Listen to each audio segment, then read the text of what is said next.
Sunday will be our last sermon in the series on the book of Exodus. And this sermon series began back on September 1st, 2019, almost a year that we've been looking at this book of the Bible. And when we come to the book of Exodus, we tend to focus on the 10 plagues and the deliverance of Israel from out of Egypt, the place of bondage and the place of slavery. And Israel was enslaved in Egypt for over 400 years.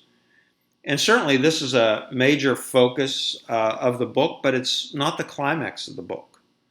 The climax is found in the very last chapter of the book of Exodus, chapter 40, and this is the chapter that we'll be looking at come Sunday.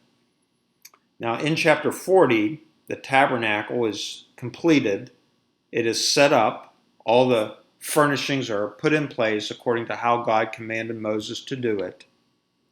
And then in the final verses of that chapter, the cloud of glory, the glory of the Lord, filled the tabernacle. So, in other words, our Christian journey is not merely about being delivered from the enemy or rescued from bondage to our sin.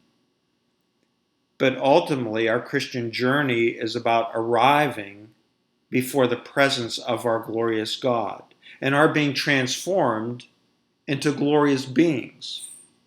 Because this is what happens when you spend time in God's presence. And I think of Christian in the book Pilgrim's Progress, that wonderful allegory by John Bunyan. And he is leaving the city of destruction and he is on his way to the celestial city.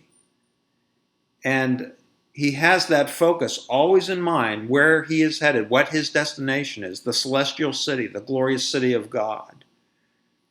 And yet along the way, he encounters many setbacks, many obstacles, many trials, but he still has his focus, his eyes fixed upon the celestial city so that he might come and be in the very presence of God himself. So how do we maintain our focus on our ultimate destination and behold the glory of God? And we're going to be looking at this closer come Sunday. I hope you'll join me. Hope you have a good remainder of your week. God bless you and stay cool.